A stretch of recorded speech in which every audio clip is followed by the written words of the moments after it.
Hello friends, आइए हम जानते हैं जो अरेस्ट सेक्शन है। अरेस्ट सेक्शन वो जीएसटी में क्या है, कौन से सेक्शन डील करता है, इसके प्रोविजंस क्या है और किस परिस्थिति में जीएसटी टैक्स पेयर को जो ऑफेंस होता है उस केस में उनको अरेस्ट किया जा सकता है और किस केस में कितने का उन्होंने जो ऑफेंस किया होगा वो बेलेबल है, नॉन बेलेबल है, कॉग्निजेबल है या नॉट कॉग्निजेबल है। सेक्शन 69 ऑफ सीजीएसटी एक्ट वो डील करता है आपका द राइट टू अरेस्ट, यानी जो पर्सन किस परिस्थिति में अरेस्ट होंगे उसके लिए।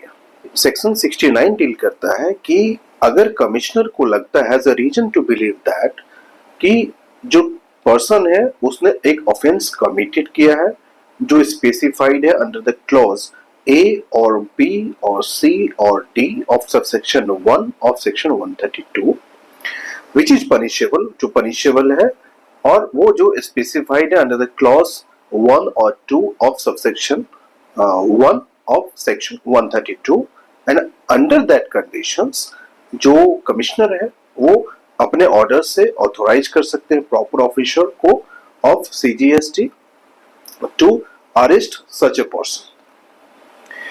अब है कि अगर ऑफेंस है तो उसके लिमिट क्या, कितने लिमिट के बाद अरेस्ट का सेक्शन अप्लीकेबल हो जाएगा। अगर ऑफेंस है, जो ऑफेंस किया है और उसके जो मॉनेटरी लिमिट है अगर 2 करोड़ से ज्यादा का है, एक्सीड करता है, उस केस में उस पर्सन को अरेस्ट किया जा सकता है। लेकिन अगर ये ऑफेंस जो है 2 करोड़ से ज्यादा है लेकिन 5 करोड़ से कम है, ये ऑफेंस जो है ये बेलेबल है एंड नॉन कॉग्निजेबल है। तो वो ऑफेंस जिसका मॉनेटरी लिमिट है जो 2 करोड़ से ज्यादा का है बट 5 करोड़ से कम का है, उस केस में इस ऑफेंस को हम नॉन कॉग्निजेबल ऑफेंस बोलते हैं विच इज बेलेबल। लेकिन अगर ये जो ऑफेंस है मॉनेटरी लिमिट 5 CR से ज्यादा होता है, उस केस में ये एक कॉग्निजेबल ऑफेंस है और जो बेलेबल नहीं है, यानी नॉन बेलेबल है। So bail application can be filed before the magistrate only. But इसमें जो मोस्ट इंपॉर्टेंट पार्ट है कि जो मॉनेटरी लिमिट है to make arrest of such offender, क्या वो रिपीट ऑफेंडर पे एप्लीकेबल है क्या। अगर कोई भी पर्सन जो जीएसटी में रिपीट ऑफेंडर है, यानी पहले उसको सजा मिल चुका है उस ऑफेंस के लिए और अगेन वो ऑफेंड करता है, उस परिस्थिति में उसके लिए जो मॉनेटरी लिमिट है जो 2 करोड़ का है एक्सीड करने का, वो एप्लीकेबल नहीं होगा। इसका मतलब है कि जो ऑफेंडर जो फर्स्ट टाइम ऑफेंड किया, ऑफेंस किया है, उस पर ये मॉनेटरी लिमिट एप्लीकेबल होगा। जो 2 करोड़ से एक्सीड होंगे उस केस में ही अरेस्ट होंगे, नंबर 1 पॉइंट। नंबर 2 पॉइंट कि अगर ऑफेंस जो है मॉनेटरी लिमिट 2 करोड़ से ज्यादा है बट 5 CR से अगर कम है, उस केस में ये जो ऑफेंस होंगे ये बेलेबल होंगे एंड नॉन कॉग्निजेबल होंगे। बट अगर ऑफेंस आपका 5 CR से अबव होता है, उस केस में ये जो है ये नॉन बेलेबल होंगे एंड कॉग्निजेबल ये ऑफेंस होंगे और इसमें बेल एप्लीकेशन मजिस्ट्रेट से ही हो सकती है।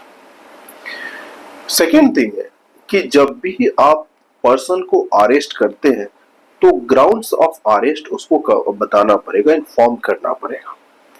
ऐसा नहीं हो सकता कि जिस पर्सन को आप अरेस्ट कर रहे हैं उसको ग्राउंड ही नहीं पता हो कि किस आधार पर मुझे अरेस्ट किया जा रहा है। तो सबसे इंपॉर्टेंट है इसमें ध्यान देना है कि अरेस्ट जब भी किसी का हो तो उस पर्सन को देखना है कि उसको रीजन जानना है, उसको जानना है कि हमें किस रीजन से अरेस्ट किया जा रहा है और ये उसका राइट है। अगर उसको रीजन नहीं इन्फॉर्म किया जाता है तो ये जो वायलेशंस होंगे सेक्शन 69 ऑफ सीजीएसटी एक्ट का, तो सेक्शन 69 इस बात का डील करता है, इन्फॉर्म करता है, इसकी बात को डिस्क्राइब करता है कि आपको जो भी अरेस्ट करने उस पर्सन को ग्राउंड बिल्कुल इन्फॉर्म करना पड़ेगा कि किस ग्राउंड पे आप उसके अरेस्ट हो रहे हैं। और मोस्ट इंपॉर्टेंट है कि अरेस्ट होने के बाद 24 घंटे के अंदर उसको मजिस्ट्रेट के सामने प्रोड्यूस करना होगा। तो as a GST taxpayer आपको जब भी इस तरह का कभी भी सिचुएशंस क्रिएट होता है तो आपका ये एक राइट है जानना ग्राउंड्स कि किस ग्राउंड्स पे आपको अरेस्ट हुआ है।